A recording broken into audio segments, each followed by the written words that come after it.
नमस्कार, मैं महेश तारोक्ते। अमेरिका ने सऊदी अरब और कुवैत में अपने दूतावास बंद कर दिए हैं और अपने नागरिकों से कहा है कि इसी वक्त निकल जाए। सऊदी अरब में अमेरिका के दूतावास पर ड्रोन से हमला हुआ और जहां कर्मचारी रहते हैं वहां भी हमला हुआ। ओमान में अमेरिका ने अपने नागरिकों से कहा है शरण ले ले। अमेरिका ने हाथ खड़े कर दिए हैं कि वह जेरूसलम से अपने नागरिकों को नहीं निकाल सकता और अगर इजराइल की मदद से अमेरिका निकलना चाहते हैं तो उनकी सुरक्षा की गारंटी अमेरिका नहीं ले पाएगा। यह अमेरिका के दूतावास ने कहा है। बहरीन में ईरान ने अमेरिका के सैन्य हवाई अड्डों पर हमला कर दिया। हमले से पहले अमेरिका ने अपने बेड़ियों को हटा लिया था, लेकिन तब भी उसे अड्डे की बर्बादी अमेरिका को रास नहीं आएगी और उसकी साख को गहरा धक्का पहुंचेगा। बहरीन से खबर है कि वहां की शिया आबादी सड़कों पर उतरकर ईरान के समर्थन में नारे लगा रही है। बहरीन में विद्रोह की हालत हो गई है। अमेरिका के नौसैनिक अड्डे फिफ्थ फ्लीट पर ईरान के हमले का वहां स्वागत हो रहा है। जश्न मनाने वालों की गिरफ्तारी की खबरें भी आ रही है। अमेरिका ने अपने मुल्क से बाहर कतर, बहरीन और संयुक्त अरब अमीरात में विशाल सैनिक अड्डे बनाए थे, लेकिन इसके बाद भी वह ना तो ईरान से अपनी रक्षा कर पा रहे हैं ना इन देशों की रक्षा कर पा रहे हैं। कुवैत के सैनिक अड्डों पर ईरान के हमले में अमेरिका के 6 सैनिक मारे गए। ईरान ने अरब देशों पर धुआंधार हमले किए हैं, मगर जवाब में अरब देशों ने ईरान पर हमला नहीं किया। हमले के चौथे दिन इस बात पर हैरानी जताई जा रही है, लेकिन इसका जवाब इस बात में मिलता है कि अरब देशों की जमीन पर अमेरिका के बड़े बड़े सैनिक अड्डे किस काम के। अमेरिका उनकी जमीन से लड़ रहा है तो हमला अरब देश क्यों करे। उन्हें इस बात की चिंता भी होगी कि अमेरिका उनकी रक्षा नहीं कर पा रहा। अरब देशों की एक और चिंता होगी, खामनेई की शहादत के बाद उनके यहाँ की शिया और सुन्नी आबादी मिलकर उनकी राजशाही के खिलाफ न हो जाए, और अगर ऐसा हो गया तो उन्हें ईरान के साथ साथ अपने देश के भीतर ईरान के असर से भी लड़ना होगा। ईरान शुरू से ही अरब देशों की राजशाही को टारगेट करता रहा है और कहता है कि इस्लाम में इस तरह की कोई व्यवस्था नहीं। अकेले ईरान ने कई देशों पर हमला कर बताया कि केवल अमेरिका पर अरब देशों का भरोसा करना खतरे से खाली नहीं। 3 मार्च की तमाम खबरों से कम यही लग रहा है कि खामनेई की शहादत के बाद भी ईरान भारी पड़ने लगा है, या फिर इसे ऐसे भी देख सकते हैं कि ईरान तबाही को झेलते हुए भी अपनी ताकत का एहसास करा रहा है। चौथे दिन अमेरिका के पास दिखाने के लिए यही है कि अपने दूतावास को बंद कर रहा है। हमले के कारणों को यहाँ वहाँ शिफ्ट कर रहा है। इजराइल और अमेरिका दोनों मिलकर 150 से अधिक शहरों पर, ईरान के शहरों पर हमला कर चुके हैं और 700 से अधिक लोगों की मौत हो चुकी है ईरान में। आज के वीडियो में दिन भर के कई बड़ी खबरों का हमने आपके लिए संकलन किया है। ईरान के मिनाब शहर में लाखों की संख्या में लोगों का बाहर आना दुनिया और अमेरिका के लिए चेतावनी है कि यहाँ के लोग उसके बम धमक से नहीं डरे। मिनाब शहर में 160 से अधिक बच्चों के जनाजे में इतनी बड़ी संख्या में लोग बाहर निकले। 28 फरवरी को लड़कियों के प्राइमरी स्कूल पर बम गिराया गया। मरने वालों की संख्या कहीं 150 है, कहीं 180 भी बताई जा रही है। ईरान के विदेश मंत्री अरागची ने लड़कियों की कब्र की तस्वीर भी ट्वीट की और कहा कि यह 160 मासूम बच्चियों की तस्वीर है जिनकी हत्या अमेरिका और इजराइल की बमबारी ने की। इन सभी बच्चों के जिस्म के चितड़े उड़ गए। मिस्टर ट्रंप ईरान की जनता को बचाने का दावा कर रहे थे। वह गजा से लेकर मिनाब तक ऐसा दिख रहा है और कब्र की तस्वीर दिखाते हैं। अमेरिका के कैलिफोर्निया राज्य के गवर्नर गैविन न्यूसम ने सवाल पूछा है कि इजराइल के बम हो या अमेरिका के बम बच्चों के स्कूल पर क्यों गिराए गए। ऐसा कर अमेरिका के सैनिकों को और नागरिकों को रिस्क में डाला गया है।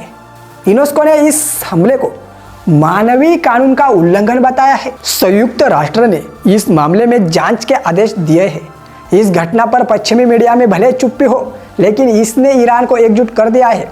मिनाब में बच्चियों की हत्या को गजा से जोड़ा जा रहा है। अगर कोई भी शिया समुदाय के जीवन में शहादत की संस्कृति और उसके प्रति भावनात्मक लगाव को जानता है, वो ये समझता है कि अमेरिका ने बहुत बड़ी गलती कर दी। उसने आने वाले लंबे समय के लिए खतरा मोल लिया है।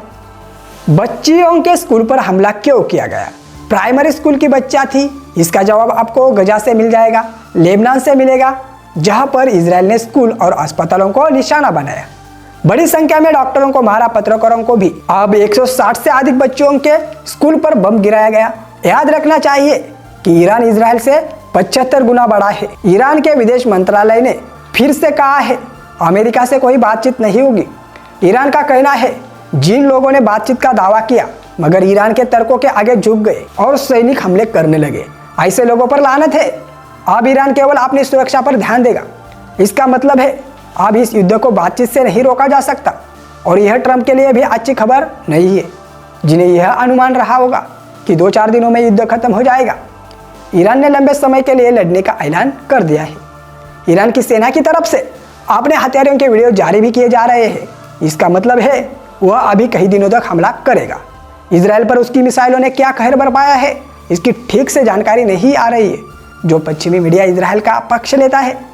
इजराइल के शहरों में उसके अड्डे हैं। कम से कम वही तेल अवीव की सड़कों से रिपोर्टिंग करता और दिखाता है। ईरान की मिसाइलों ने तेल अवीव को कितना नुकसान पहुंचाया है। ईरान की मिसाइलों ने तेल अवीव को लेकर कतर के आसमान को रौंद दिया है। इतने सालों के प्रतिबंध के बाद ईरान अपने हथियार खुद बनाना सीख गया है। बिना किसी की सहायता के मिसाइलें बना रहा है, लॉन्च कर देता है। इजराइल और अमेरिका यह बात अपने लिए नहीं कह सकते। उनके हथियारों की सप्लाई ही कई देशों की भूमिका पर निर्भर करती है। ईरान की एक एक मिसाइल अमेरिका के जेट को गिरा सकती है, लेकिन अमेरिका उसकी भरपाई उतनी जल्दी नहीं कर सकता जितनी जल्दी ईरान कर लेगा। और ईरान के हथियार अमेरिका से कई गुना सस्ते भी है। पश्चिमी मीडिया अपने रिपोर्ट में इजराइल की तकनीकी और सैन्य सर्वोच्चता को मिथक के रूप में साबित कर देता है। बचकानी कहानियां बनाता है कि सीसीटीवी हैक कर खामनेई को टारगेट किया गया, उनका डाटा जुटाया गया। लेकिन खामनेई का दफ्तर कहाँ है ये तो दुनिया में सबको पता है।